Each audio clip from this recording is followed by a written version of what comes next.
L'enjeu écologique, il est simple. Jusqu'à présent, 100% de notre consommation électrique était extérieure à la Vendée. Nous n'avions aucune production. L'objectif avec ce nouveau projet, c'est d'atteindre pratiquement 50% de notre consommation.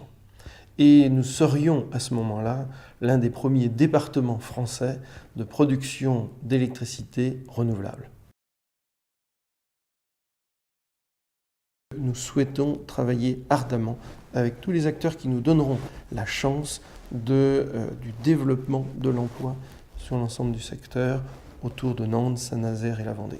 Les atouts, c'est le dynamisme économique de notre secteur. Et avec la Chambre de commerce et d'industrie, avec Vendée Expansion, eh bien, nous avons rencontré ces chefs d'entreprise et nous avons proposé d'organiser un cluster d'entreprises.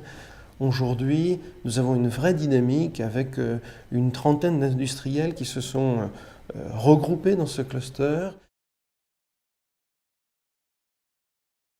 Alors pour le développement économique du territoire, nous attendons beaucoup effectivement de ce projet éolien en mer parce que nous sommes persuadés qu'il y a de vrais enjeux industriels. Nous avons eu quelques craintes au départ sur le tourisme. En fait, à regarder les premiers parcs qui ont été installés, les premiers parcs terrestres, nous nous sommes rendus compte qu'aujourd'hui, on se dit que c'est peut-être une chance aussi, ce nouveau parc éolien sur la mer, eh bien, d'être un lieu d'attraction, un lieu de visite pour les très nombreux touristes du deuxième département touristique de France.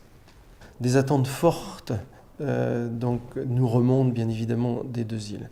Et pour nous, le meilleur projet, ce sera celui qui tient compte justement des deux à la fois. Et donc là, il y a un pari à réaliser. Comment on peut prévoir, trouver des emplois qui puissent être aussi bien organisés sur l'île-Dieu que sur la presqu'île de Noirmoutier.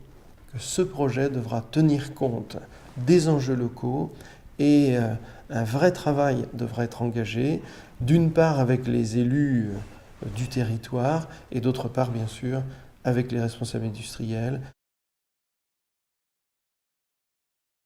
Nous savons que le consortium aujourd'hui autour de GDF Suez est une vraie chance. Quand nous avons appris que Neoen Marine intégrait votre consortium, pour nous, nous avons compris que c'était une chance supplémentaire. Nous savons également qu'ils sont soutenus par la Caisse des dépôts et consignations. Areva aussi veut vraiment s'impliquer dans une filière française de développement de l'éolien.